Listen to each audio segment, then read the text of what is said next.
If you want to tell people the truth, make them laugh. Otherwise, they'll kill you. Oscar Wilde. Or maybe it was Bernard Shaw. Charlie Chaplin? Nobody's quite sure. I don't know. WikiQuotes keeps changing it. Look, all you really need to know is that this story takes place about 10 years after the first story. And if you haven't seen the first story, I'll leave a link up here or possibly down in the description for you to click on so that you can go check it out. It is not necessary that you see that story before listening to this one. That being said, let me transport you to Texas once again, to a little town known as Wimberley. For simplicity's sake, Wimberley, Texas is located between San Antonio, Texas, and Austin, Texas, maybe just a little bit west. With a population just under 3,000 people and located deep in the Texas Hill Country, most of Wimberley, Texas is surrounded by large pieces of property owned by people that just wanted to get away from big city life. In 2010, I was dating a woman who lived in Wimberley, Texas. Now, for obvious reasons, I won't be releasing her name or exactly where she lived. Also because apparently she doesn't know how to answer a text message. But I digress. Her property was outside of the main city of Wimberley, about a 15-minute drive, through the back roads that were very narrow. Most of them were dirt. At night, you couldn't see any city lights. After being together for a while, we had settled into an unspoken routine in the evenings. She would climb into bed and start snuggling in for the evening, and I would go downstairs and do one last perimeter check. Light up a cigarette, let the dog do its business, make sure everything was copacetic, and then head in for the evening. But that wasn't to be tonight. Tonight, my whole life would change. Look, I'll admit it, I didn't notice at first. I was too busy trying to get my cigarette lit and get out of the way of the stampeding mutt behind me. It was quiet. Really quiet. No bugs, no animals, no wind. This is a Texas summer we're talking about. It's never quiet in Texas during the summer. The only thing I could hear was the electricity going to the light bulb. I've never heard electricity going to a light bulb before. This was a first for me. I just stood there and looked at it for a minute. It was crazy. Now, I know some of you are probably yelling at the screen going, what are you talking about? You've never rewired a Barracuda Mustang revolver before? Every kid does that by 10. The dog snapped me out of my trance. I turned to see it standing in the yard, completely still, looking up into the sky, whining. Now, I couldn't see what the dog was looking at because the porch had an overhang, which means in order for me to see it, I was going to have to step off the porch. At this particular point, I was really wishing I had taken those Barracuda Mustang revolver courses. Regardless, down the porch I go. You know, there's moments in your life where you wonder what this is all about. You know, kind of like when you stare at the mirror for too long after you've had a couple of drinks and you start wondering about the thing staring back at you. Or like when somebody tells you there's an eternal battle for your soul and the stakes have never been higher, but you still can't figure out how to fix the clock on your microwave. And then there's shit like this. And afterwards you think to yourself, people are gonna think I'm fucking crazy for the rest of my life.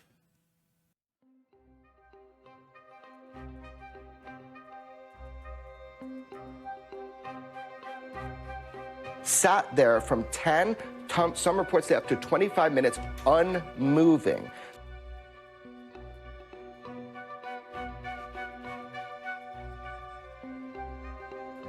Those things are really big. It's not a normal plane.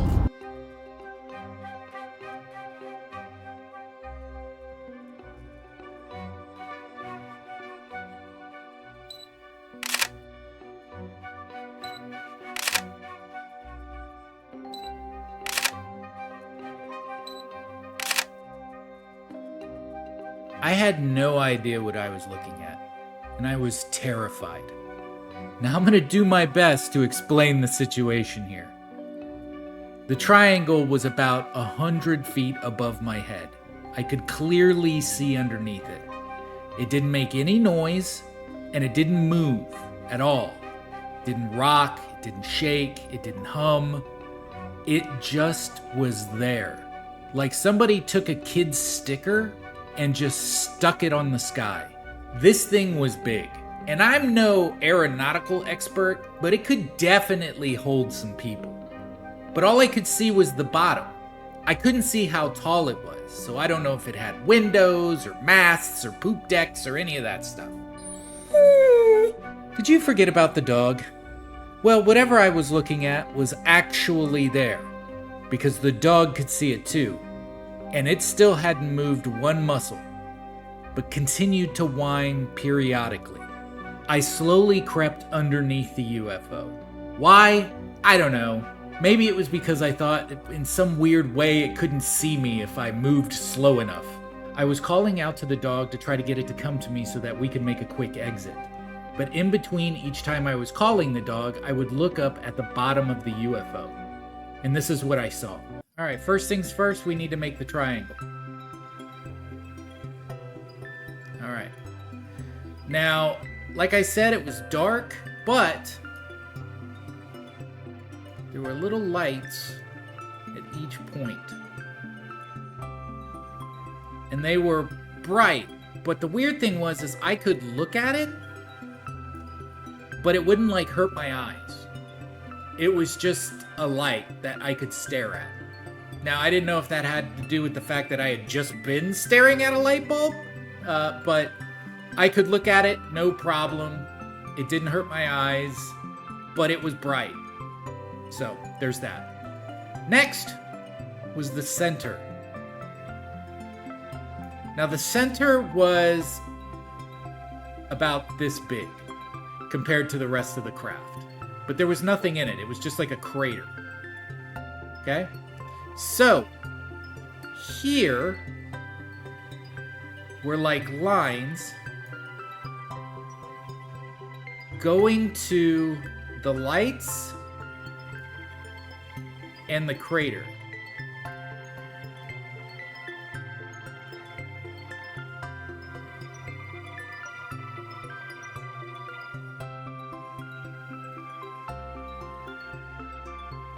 And in between, it was just more of this. Plus, what I could make out like some weird kind of like writing between the things all the way around, basically. Okay? So that's where we're at right now. We're gonna refer back to this picture in a minute. So let me be clear. When I say writing, I don't mean like there were like sentences and stuff written out or that there were letters. It just looked very weird, like glyph-wise. Like maybe it's even like a place where they could access the ship or parts of the ship. Maybe that's what it was for. So I'm not entirely sure about that. So I work my way over until I'm about 5 feet away from the dog. Everything seems okay at this particular point. But that was about to change. Because I made a grave error. You might not know this about me, but about 3 years ago, I stopped smoking. I'm very proud of myself. It was a hard journey, and I'm glad I was able to accomplish it. But, as a former smoker, and if you are a smoker, you know that sometimes you can forget about the cigarette you're smoking in your hand if you get caught up or distracted. You kind of let your hand just hold the cigarette on autopilot. I don't think I can show people smoking under YouTube's terms of service, so here's a fish smoking. Anyways, even though you're not smoking the cigarette still burns down. And when you're not paying attention, eventually, it's gonna burn your fingers. Fuck! Well, if the ship didn't know I was there before, it certainly did now. I only had one option. Grab the dog and run. With the adrenaline flowing through my veins, I had no problems picking up this 80-pound dog. I turned and started to head towards the house. Neither one of us took our eyes off of the UFO. That's how I noticed that the lights started to act different. Alright, when I tell this story to people, I usually don't tell them this part because it's a little too weird. But, you know, since it's YouTube, I'm sure I won't get criticized at all. Anyways, the lights. what started to happen was that these little lights here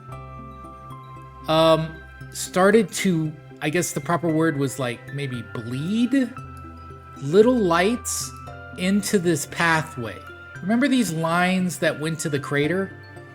Well, it started to like bleed light into these little pathways. And the light would follow the pathway down into the crater. And it would, the I guess liquid light is the only way I could describe it. It wasn't like a running light, like you would see like track lights or something.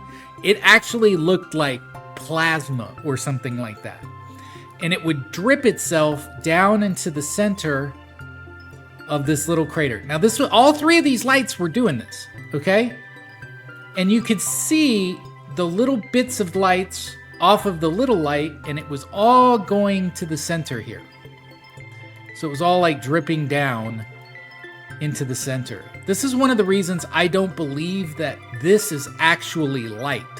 I think it's something else. Anyways, I'm getting off track here.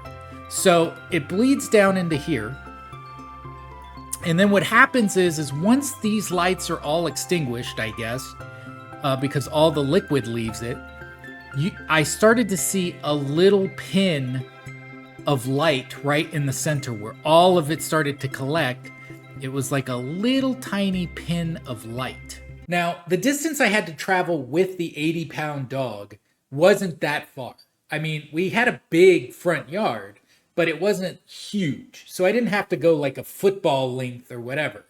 So when the lights started to head towards the center crater of the ship, it was fast. It wasn't a slow drip. So I don't want you to think like I had to wait a long time for this to happen. I was moving with the dog as this was happening, and it took seconds for all three of the lights to feed into the main crater. So as the tiny pin light started to glow, I was probably about right here underneath the UFO with the dog. I stopped because that's when the tiny pin light started to grow in size. It started to form a giant white bubble. Man, this story's taking way longer to tell than I thought it would. I think it's because I keep trying to answer questions that I think you guys would have before I continue with the story. So I'm going to try not to do that so we can get through this. Now, I don't know why I froze. I should have just kept running, I know. But I was mesmerized by this gigantic ball of light the ship was creating.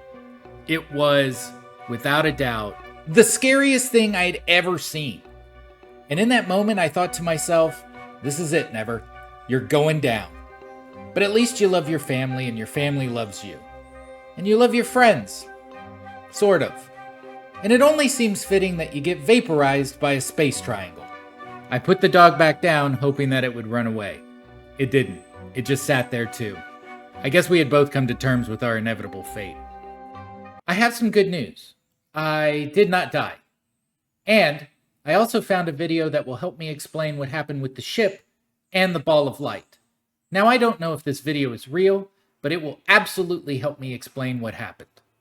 Okay, one more time before we begin, I just want to let you know, I don't know if this video is real or not. I didn't shoot this video. I don't know who did shoot this video.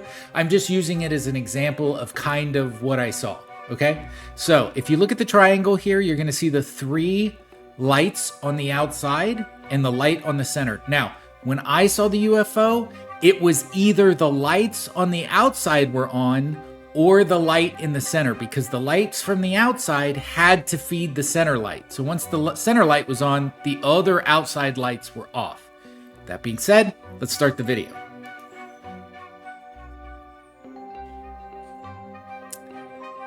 Mine also didn't rotate. Now, if you look here, I couldn't see the top, remember? So I don't know if it had like these wings or kind of like this beveled top. So it looks like there's like a fin on each side. I couldn't tell you. I couldn't see that.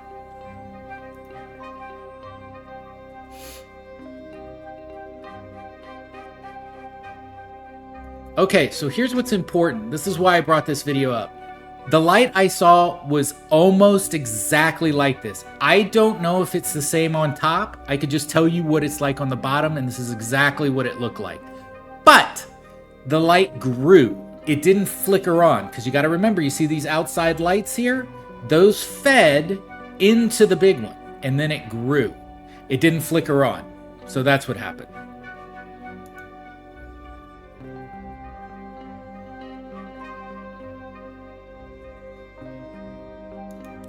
That never happened. At no point did the light itself engulf the entire craft. So after the UFO finished its lighting routine, it took off. Not up, not at an angle, but straight ahead. So fast it left light behind it that just kind of faded out after a minute. And that's it. That's my story. Now, some of you may be wondering, what about this woman you were dating? You know, the one that left you to die? I started running back to the house, stopped, turned around, and had to go back to get the dog. Picked it up, and it was all wet. I guess he had peed himself. Or it was me. I don't know. It was a wild night. I go upstairs. I wake her up. She sees me in the panic. She thinks the house is burning down. I'm trying to explain to her what happened, and she tells me she heard and saw nothing. Are you kidding me? Occasionally, when she went into Wimberley, she would check to see if there were any more reports or if anybody else had seen what I had seen. But unfortunately, nothing ever came about.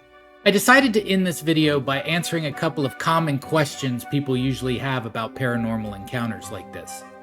Did I experience missing time? No. Did I get radiation burns caused by the light? No. Did any of the area around the UFO experience damage or radiation burns? No. Did I, at any point during the encounter, experience telepathic communication? No. Can anyone else verify your encounter? Only a dog named Sir Baconator 3000 Esquire. Have you lied about any of this? The dog's name. Well, if you stuck around this long, I thank you so much. It feels really good to finally get this story out into a video, so if anybody asks in the future, I can just give them a link and they can go and watch the video. Also, it feels really good to know that my trauma can get me some likes and some subscribes. That's always a good thing, right? Furthering your YouTube career with trauma.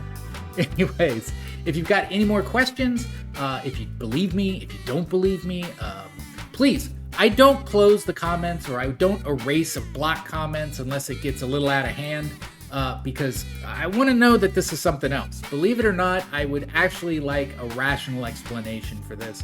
It would help me. So far, I've only gotten ducks flying through Venus and a little bit of swamp gas. Anyways, guys, thank you so much again. Until next time, I'll see you when I see you. So see ya.